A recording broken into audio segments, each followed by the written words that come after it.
누가복음 제1장 1절에서 4절 그리고 37절, 38절도 읽도록 하겠습니다. 우리 같이 읽도록 하겠습니다. 누가복음 1장 1절로 4절입니다. 우리 중에 이루어진 사실에 대하여 처음부터 목격자와 말씀에 일꾼된 자들이 전하여 준 그대로 내력을 저술하려고 붓을 든 사람이 많은지라 그 모든 일을 근원부터 자세히 미루어 살핀 나도 데오빌로 각하에게 차례대로 써 보내는 것이 좋은 줄 알았노니 이는 각하가 알고 있는 바를 더 확실하게 하려 함이로라. 우리 37절, 38절 이어갑니다. 대저 하나님의 모든 말씀은 능하지 못하심이 없느니라. 마리아가 이르되 주의 여종이오니 말씀대로 내게 이루어지이다 하매 천사가 떠나가니라. 아멘. 할렐루야.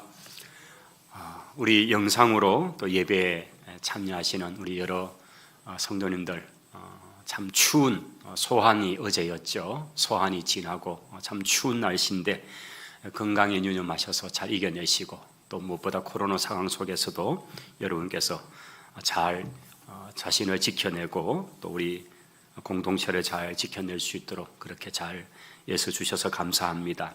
우리 함께 모여 예배드릴 수 없지만은 그러나 여러분의 처소에서 진정한 마음으로 또 신령을 다해 하나님 앞에 드리는 그런 귀한 예배가 되시기를 바랍니다. 여러분 지금 우리 교회에서 사용하는 매일 성경 제가 지금 들고 있는데요. 우리 매일 성경 가지고 큐티 잘하고 계십니까? 요즘 같은 때에 참 우리가 이것 가지고 말씀을 이렇게 함께 하는 게 너무 잘했다 생각이 정말 들어집니다. 우리 지난 한 해 우리가 자유롭게 예배를 모여드리지 못할 때에도 그래도 우리가 몇 년째 계속 사용하고 있는 이 매일 성경을 통해서 같은 본문 가지고 새벽에 오든지 아니면 각 가정에 있든지 또는 직장에 가시든지 같은 본문 가지고 말씀을 함께 나눌 수 있는 것이 참 귀한 것이었는데 특히 이 팬데믹 상황에 되어서는 더욱더 이것이 얼마나 귀한가 하는 것을 느낍니다. 우리가 비록 떨어져 있어도 같은 말씀 가지고 함께 나눌 수 있다는 게 참 큰 힘이 되는 것 같아요. 올해 들어와서 특별히 수요 저녁에는 제가 설교할 때도 있을 거고 또 우리 부목사님이나 부교육자가 설교할 때가 있을 겁니다. 그때도 좀 동일하게 말씀이 나갈 수 있도록 이 매일 성경 본문을 가지고 그 주간에 해당되는 말씀을 수요일에 전할 것입니다. 그래서 우리 성도들이 매일매일 큐티를 열심히 하시고 성경 묵상을 하시고 또 수요일 날에는 우리 강단을 통해서 좀 더 자세하게 풀어주시는 그런 말씀을 들을 수 있을 것입니다. 아마 그렇게 하면 1겹, 2겹, 3겹 이렇게 좀 우리가 더 말씀에 대한 것들을 새롭게 할 수 있는 그런 기회가 될 것입니다. 1월달 들어와서 이런 본문이 어딘 줄 아시죠? 누가복음입니다. 1월달 들어와서 1월 1일부터 이제 누가복음 가지고 지금 진행하면서 아마 2월 중순까지 제가 이렇게 쭉 보니까 2월 중순까지 누가복음이 이제 쭉 전개가 되거든요. 한 50일 정도 누가복음으로서 우리가 올해 이제 출발을 하는데 누가복음은 누가가 기록한 성경이죠. 누가는 두 권의 성경을 기록했잖아요. 누가복음과 사도행전입니다. 그런데 누가는 특별하게 하나님께서 그 성경을 기록하는 저자들을 특별하게 사용하실 때에 우리가 아는 것처럼 기계적으로 사용하지 않거든요. 그러니까 성경을 기록하는 사람은 기계처럼 있고 그리고 어떤 신적 기운이 임해서 막 이렇게 무슨 자기가 생각도 못하는 상황 속에서 그냥 손이 덜덜 떨려서 성경이 기록되어지 이런 게 아니죠. 이거는 기계적 영감이다 말합니다. 인간은 수동적이고 어떤 신적인 어떤 것이 임했다. 그렇게 주장하는 데도 있죠. 그러나 우리가 가지는 정통신앙에서는 그렇지 않습니다. 우리는 유기적 영감설이라고 하는 것을 갖고 있습니다. 이거는 뭐냐면 성경 기록하는 저자가 성격도 다르고 배경도 다르고 학문도 다르잖아요. 근데 그 사람의 모든 배경을 그대로 다 이용하시고 활용하시는 거예요.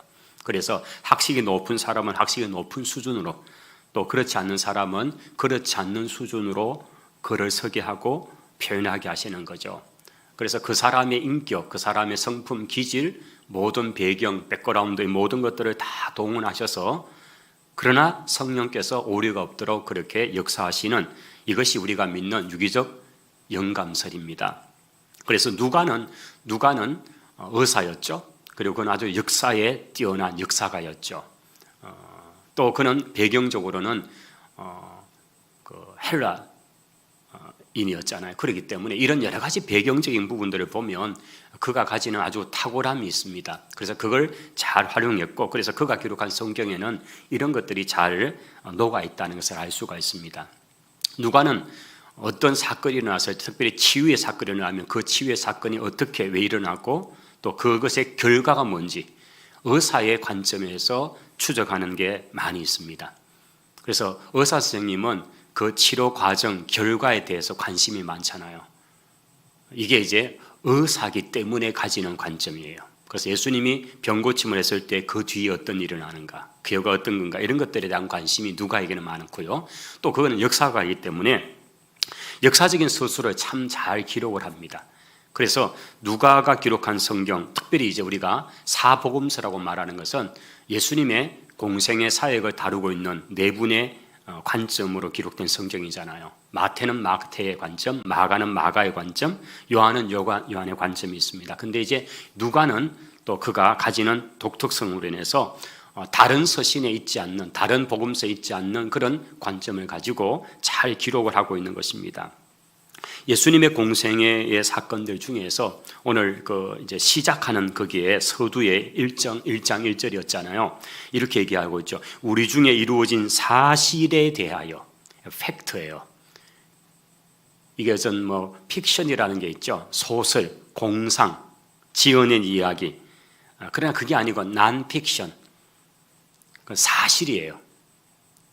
다큐멘터리라고 할 때 그것은 드라마 같이 만들어지고 가공해서 재미를 더하고 그게 아니고 말 그대로 그대로를 하는 거죠. 누가는 바로 그거였습니다. 우리 중에 이루어진 사실, 팩트에 대해서 처음부터 목격자와 또 말씀에 일꾼된 분들이, 이제 목격자는 아마 사도들일 겁니다. 누가는 12사도는 아니었죠. 사도의 제자였죠. 그렇기 때문에 처음부터 예수님과 함께 있었던 목격자들, 가장 가까이 5 제자 또 12 제자 이런 분들이 있었을 것이고, 또 그분들을 통해서 또 들은 분들, 이제 누가도 그런 경우잖아요. 이런 분들이 이 말씀을 이제 그 내력을 저술하려고 부설든 사람들이 많았다. 1절에 그렇게 말하는데, 그러니까 예수님에 관한 기록을 남기고자 했던 사람들이 제법 많았다는 얘기예요. 단순히 4사람 정도, 마태, 마가, 누가, 요한 정도가 아니라 많았다는 거죠. 그렇지만은 이게 오류나 공상의 여러 가지 것들을 제거하고 결국은 공의회가 딱 이렇게 정경화 시킨 것은 오직 4권밖에 없는 거죠. 이제 이런 그런 작업이 있었다는 얘기를 우리에게 지금 이렇게 정보를 주는 겁니다. 이런 여러 사람이 있었습니다. 그런데 그 자신도 이 모든 일을 근원부터 자세히 미루어 살폈다. 2절에 보면 그렇게 누가도 그랬던 거죠. 누가는 우리가 잘 아는 것처럼 바울 곁에서 2차 선교 여행 때부터 이제 합류해서 함께 사역했던 그런 사역자잖아요. 그래서 바울의 주치의라는 표현이 있을 만큼, 그러니까 바울 곁에서 굉장히 가까이서 많은 걸 이제 보고 들었을 것입니다. 그러면서 바울이 감옥에 갇혀 있을 때나 또는 바울의 사역이 어느 정도 끝이 났거나 또는 순교했을 거나, 정확하게 이제 학자들은 어느 때쯤인가라는 데서는 약간의 퀘션이 있습니다만, 어쨌든 바울이 2차 감옥 내지 순교했을 때쯤에 이 누가복음이 기록했을 것이다.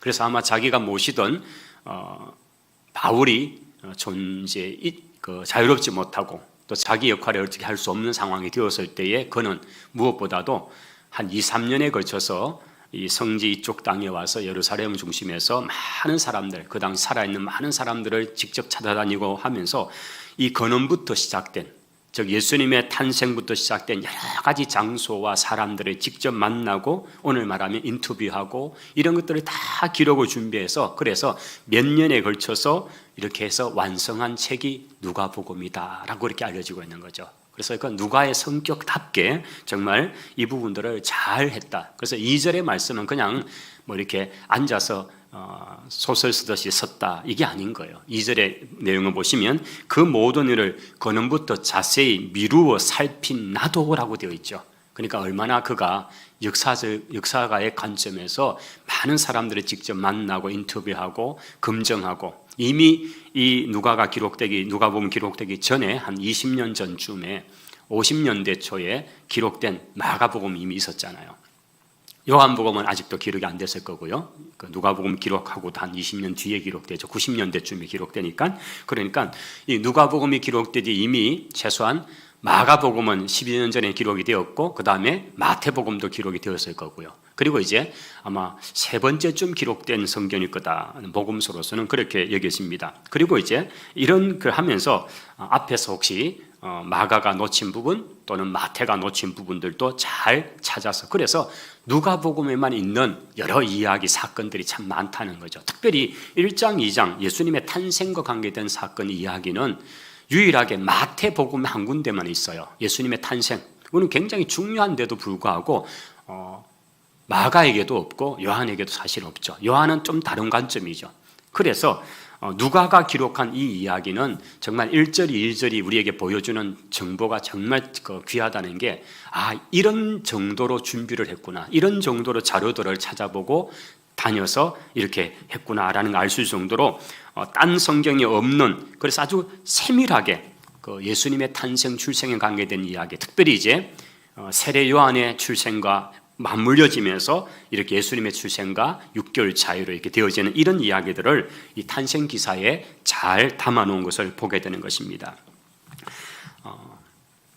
그 다음 이제 마태와 마가 그리고 누가 이 세 분의 기록에 독특한 것은 이 기록의 전개 방법인데 세 군데 장소를 기점으로 해서 좀 이렇게 기록을 하고 있어요. 첫 번째 장소는 우선 갈릴리 사역을 중심으로 기록을 해요. 그리고 두 번째 사역은 갈릴리에서 예루살렘으로 이동하는 과정, 그리고 세 번째는 예루살렘에서 사역. 요 세 가지 장소를 관점으로 기록하는 게 마태도 그렇고 마가도 그렇고 그리고 누가도 그래요. 아마 마가가 제일 먼저 기록했으니까 마가가 그렇게 좀 기록했어요. 근데 그대로 이제 누가도 가져와요. 그래서 우리가 성경을 딱 펼치면, 누가복음 펼치면 1장 2장은 예수님의 탄생 기사예요. 그런데 3장부터는 9장까지는 갈릴리 사역을 중심으로 사역을 해요.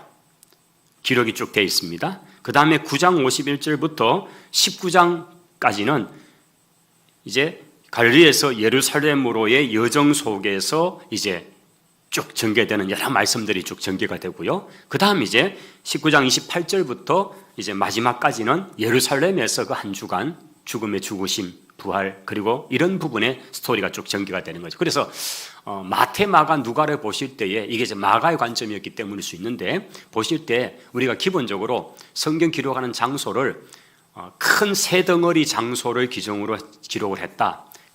예수님이 자라나셨던 갈릴리 중심, 그 다음 갈릴리에서 예루살렘으로 오는 그 이동 과정, 그게 이제 사마리아도 포함되겠죠. 그 다음 예루살렘 중심 마지막 주간, 이렇게 세 가지가 형태가 마가에게서, 마태에게서, 누가에게서 나타나요. 누가복음도 그렇게 덩어리가 있어. 그런데 요한복음 좀 다릅니다. 요한복음은 내 유월절을 기점으로 기록을 했습니다. 이게 아주 독특하죠. 우리 이거 성경 공부하는 분들 잘 아시죠. 우리 예수님의 그 사역을 시간 순으로 이렇게 배열을 하면 요한복음에서 사실 그 정보를 가장 많이 찾을 수 있는데, 예수님이 공생애 중에 4번의 유월절을 맞이하잖아요. 만 3년이니까 유월절이 4번이어야 되죠. 첫 번째 유월절에서 두 번째 유월절까지가 만 1년, 두 번째에서 세 번째가 만 2년, 세 번째에서 네 번째가 만 3년, 그리고 이 네 번째 유월절 때 주님이 십자가에 죽으시고, 그리고 불과 40일, 부활 이후에 40일 계시다가 성천하시니까, 그래서 예수님의 사역을 공생애를 만 3년 또는 3년 반으로 계산할 때 유월절이 4번 있었다는 걸 우리가 알 수 있잖아요. 그게 사실 요한복음의 정보가 있거든요. 자, 그걸 기점으로 해서 쭉 기록했어요. 그래서 요한복음은 좀 서술 방법이 다릅니다. 앞에 세 분은 갈릴리 사역 중심, 갈릴리와 예루살렘 여정, 그리고 예루살렘 중심, 이렇게 장소를 크게 했다면, 근데 시간은 그냥 사실은 막 그냥 뛰어넘어 버렸어요. 그런데 요한은 시간 순으로 4개 유월절을 기점으로 기록되어 있기 때문에, 그래서 이걸 잘 풀어내야 예수님의 사역의 서술이 가능해요. 여러분 성경에 있다가 가끔 그런 생각 드시죠? 아니, 어떤 성경에 있다 보면 막 그 오병이어가 앞에 있다가 어떤 거는 뒤에 있다가 이 사건이 똑같은 사건인데 왜 이 복음은 여기 있고 저기는 저기 있지, 이렇게 할 수 있죠. 근데 이게 이제 저자의 그 관점이었다는 거죠. 갈릴리 사역으로 모아놓고 갈릴리와 예루살렘 사역 이렇게 모으고 그다음 예루살렘은 이렇게 모아서 하다 보니까 그렇게 이제 기술하는 방법을 마가가 아마 제일 먼저 이용했고 그리고 마태도 누가도 그대로 따라왔던 것 같다 이렇게 볼 수 있습니다. 그래서 우리가 누가복음 지금 하기 때문에 누가복음을 보실 때에 전체 23장 또 뭐 부활까지 24장인데 그 전체 이렇게 성경을 보실 때에 제일 앞에 2장은 예수님의 탄생 관계된 것, 그 다음에 제일 뒤쪽에 한 5장, 19장 말부터 해서 24장까지는 예수님의 마지막 한 주간 부활까지 이야기, 그리고 그 중간에는 세 장소를 기점으로 되어 있다.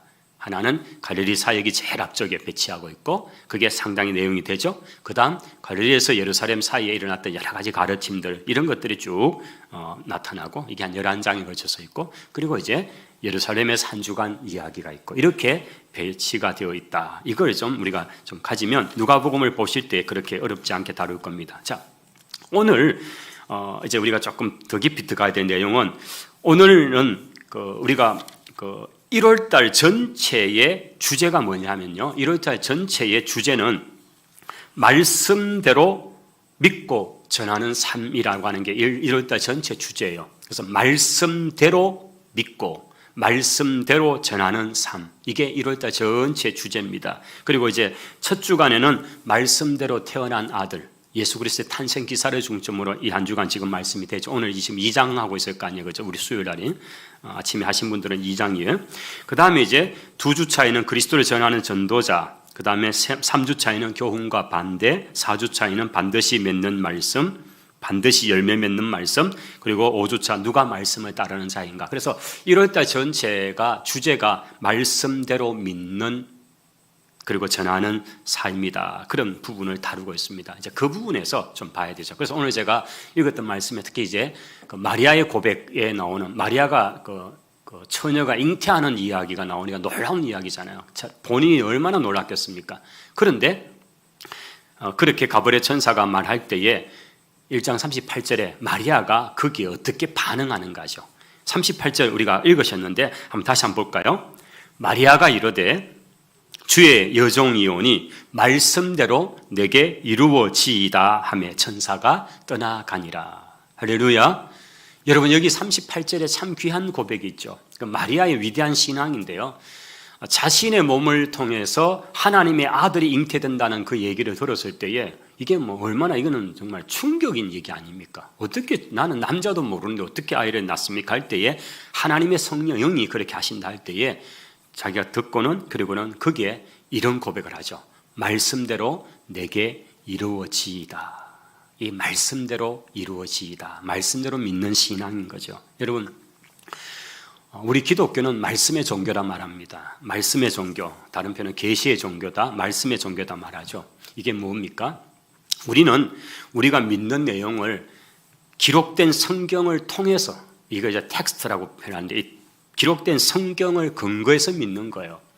여러분 세계 여러 종교들이 있습니다. 아주 큰 종교들 중에도 자신이 깨달음으로 어떤 것을 이루는 이런 게 있어요. 깨달음 참 귀한 거예요. 그런데 우리 기독교는 그런 어떤 깨달음의 문제가 아니에요. 우리가 아무리 깨닫건다 하더라도 하나님의 말씀, 계시된 기록된 말씀 그것을 뛰어넘거나 더 높은 깨달음은 없는 거죠. 하나님의 말씀에 의존된 신앙이에요. 이게 우리 기독교 신앙의 가장 큰 특징이에요. 그래서 이걸 뛰어넘을 때 그걸 우리는 이단이라 말하는 거예요. 자신이 무슨 이 성경보다 더 높은 권위를 가져서 자기만이 신비한 걸 깨달았다 하면서 주장하는 이들이 이단이고 지금도 그런 사람들이 있잖아요. 그러나 기독교는 철저하게 말씀에 근거한 신앙이죠. 그래서 우리 기독교를 계시의 종교, 다른 말로 말씀의 종교다라고 말하는 거예요. 그래서 우리는 이 성경이 너무 중요해요. 그런데 누구나 말씀을 들을 수 있습니다. 누구나 말씀을 들을 수 있습니다. 그러나 누구나 말씀을 믿지는 못합니다. 이게 너무 안타까운 이야기예요. 우리가 여기에서 이제 하나님의 예정이나 뭐 이런 얘기를 하지만 그러나 너무 그건 어려운 얘기는 지금 오늘 이 시간 얘기가 아니고요. 근데 누구나 말씀을 들을 수 있단 말이에요. 요즘은 뭐 교회 못 나와도 이렇게 방송을 통해서 여러분 지금 TV 앞에 앉을 수도 있고요. CT에서, CB에서 GTV 뭐 여러 가지 여러 채널 여러 가지 통해서 말씀을 들을 수 있단 말이에요. 그는 신자든 불신자든 요즘 시대는 그냥 채널만 돌리면요 교회 안 가도 안방에서 또 크리스찬 가정 아니어도 자기가 주파수만 채널만 맞추면 들을 수 있단 말이에요. 그런데 너무나 쉽게 들을 수 있는 시대지만 그런데 누구나 말씀을 믿을 수 있는 건 아니더라는 얘기예요. 근데 이거는 지금 이야기뿐 아니라 옛날부터 오랜 전부터 계속 되고 있는 얘기예요. 그래서 말씀을 그대로 믿는 것이 얼마나 귀하고 믿어지는 것은 그냥 기적인 거예요. 그래서 오늘 이 마리아에게 찾아왔던 천사의 그 방문 앞에서 너의 몸을 통해서 하나님의 아들 예수가 잉태된다는 얘기를 할 때에 여러 가지 상황에서 도저히 믿어지지 않지만 그러나 결국은 그 말 앞에 그의 마지막 고백이 이거였습니다. 말씀대로 내게 이루어지이다. 그 말은 내가 그 말씀 앞에 그냥 그대로 순응하겠습니다. 그대로 이루어지기를 원합니다라고 고백하는 거예요.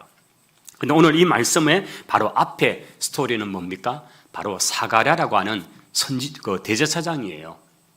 이 사가랴는 세례 요한의 아버지지요.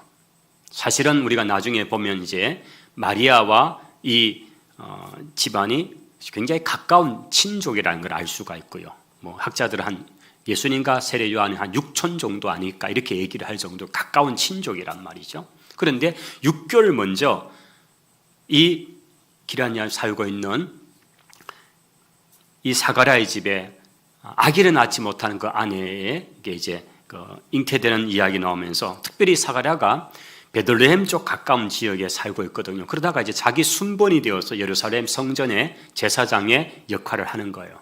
뭐 고대는 이 성경 시대는 그랬잖아요. 그래서 여러 지역에 흩어져 사는 그 제사장들이 자기 섬길 시간이 되면 한 달이면 한 달 이렇게 되면 예루살렘으로 와서 거기서 이제 한 달 동안, 두 달 동안 정해진 기간 동안 봉직을 하고 다시 자기 집으로 돌아가고 이게 이제 그 순번, 이걸 순번을 짜서 왔다 이렇게 되어 있잖아요. 자기 순차가 되어서 왔다. 그래서 그때 왔는데 이 제사장인 사가랴가 이제 제비를 뽑고 순찰을 하다 보면 그가 이제 대제사장 이렇게 된 거서 제일 지성소 안에 들어가는 사람이 된 거잖아요. 지성소는 아무나 들어가는 게 아니잖아요. 그래서 대제사장 역할이 된 거겠죠. 지성소 역할을 하게 되겠죠. 그런데 거기서 하나님 앞에 분향하다가 천사의 방문을 받습니다. 그러면서 아들을 낳는다는 얘기를 하고 근데 이 내용 속에서 그는 제사장이에요. 누구보다 하나님과 신적인 부분에 가까운 사람이죠. 그런데 자기 아이를 낳지 못하는 아내의 몸을 통해 나이 많은 아내의 몸을 통해 아이를 낳는다는 그 말에 믿지를 못하는 거예요. 이게 이제 1장에 나오죠. 1장 19절에 보면 천사가 이렇게 말합니다. 나는 하나님 앞에 서 있는 가브리엘이다. 가브리엘 천사는 천사 중에 천사장이라고 말하는 굉장히 높은 분이죠. 내가 좋은 소식을 전하려고 복음이죠. 네게 이렇게 보냄을 받았다. 그런데 문제는 우리 앞에 보시면 1장 13절에 분향하고 있는 이 사가랴 제사장 앞에 천사가 나타났고 너의 간구하는 미 들렸고 네 아내 엘리사벳의 아들을 낳을 것이고 그 이름을 지어줘요. 요한이라고 해라.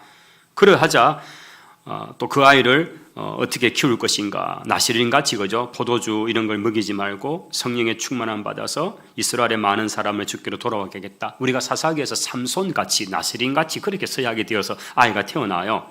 그런데 사가랴가 18절에 뭐라고 얘기하냐면요. 천사에게 이렇게 내가 이것을 어찌 압니까? 내가 늙고 내 아내도 나이가 많습니다. 이런 말 하는데 이게 이제 못 믿겠다는 얘기잖아요. 도대체 무슨 내가 우야합니까 이걸 천사 앞에. 이게 믿지 않았다는 얘기가 바로 반응이 나와요. 20절 보십시오. 지금 가브리엘 천사가 책망하듯이 사가랴에게 하는 말이에요. 보라, 이 일이 되는 날까지 네가 말 못하는 자가 되어 능을 말 못하리니 이는 네가 내 말을 믿지 아니함이다. 그러나 때가 되면 내 말은 반드시 이루어진다. 즉 아이를 낳을 거다. 요한이 태어난다. 이 말이죠. 그리고 이제 밖에는 어떤 일이 납니까? 백성들이 기다리는데 안에 들어간 제사장이 안 나오는 거예요. 그러면 뭔가 분명히 사달이 났거든요. 뭔가 거기서 부정하거나 잘못해서 하나님께 징계받아서 죽거나 또는 무슨 문제가 생기면 그래 되니까 이제 그렇게 백성들이 이상하게 여기고 있는데 근데 떡 나왔는데 얼굴이 막 하얗게 백지장처럼 하얘져 가지고 나왔는데 말을 못하고 나오는 거예요. 제사장이 들어갔는데, 성전 들어갔다가 나왔는데, 그러니까 사람들이 볼 때 뭐라 그러겠습니까? 저 제사장은 분명히 뭔가 하나님 앞에 징계를 받을 죄가 있었구나. 이렇게 정말 수치죠, 사실 제사장으로서는. 백성들 앞에서 제사장이 무슨 하나님 앞에 잘못해가지고 되느냐. 그런데 사실 그건 아니죠. 물론 못 믿은 얘기는 있죠. 그런데 지금 말은 못하고 있고, 그런데 이제 우리가 25절에 가보시면요, 나중에 이렇게 사가랴가 얘기해요. 주께서 나를 돌보시는 날에 사람들 앞에 내 부끄러움을 없게 하시려고 이렇게 행하심이라 하더라.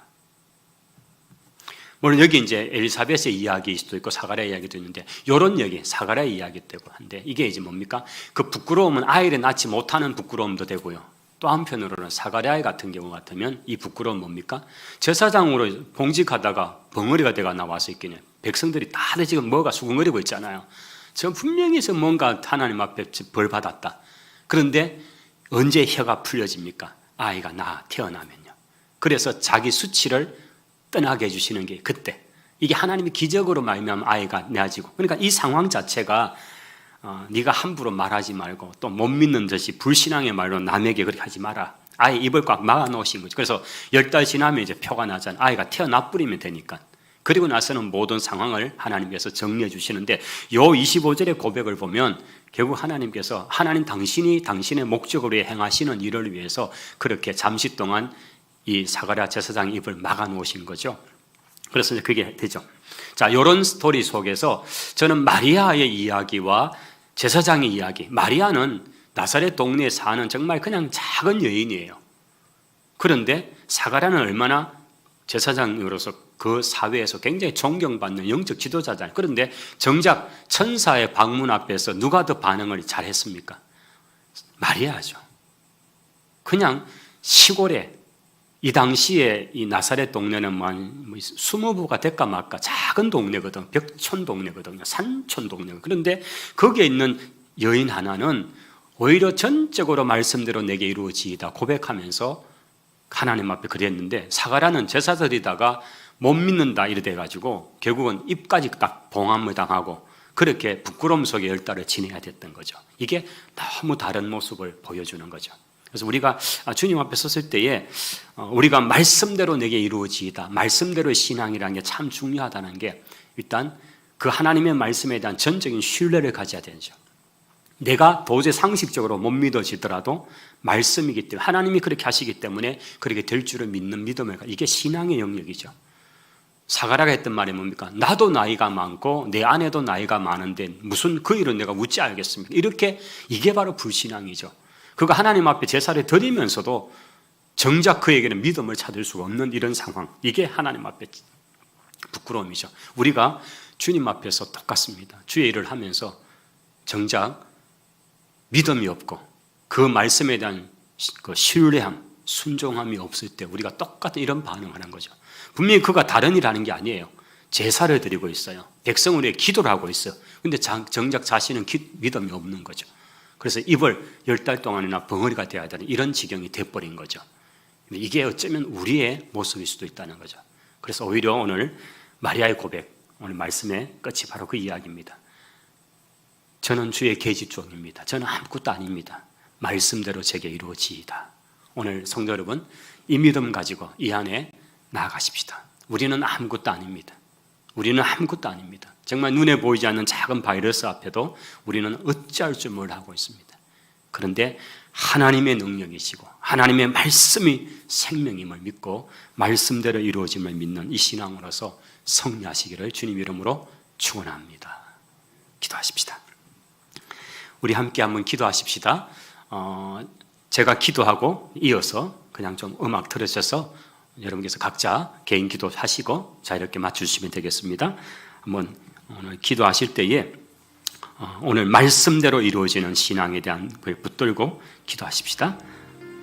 하나님 아버지 감사합니다. 오늘 저희들이 이 수요 기도의 귀한 자리에서 누가복음의 말씀을 통해 하나님의 말씀을 들었습니다. 말씀대로 믿는 신앙, 이 삶이 얼마나 귀한지를 오늘 사가랴 제사장과 또 마리아의 모습을 통해서 잘 비교가 되고 대비가 되었습니다.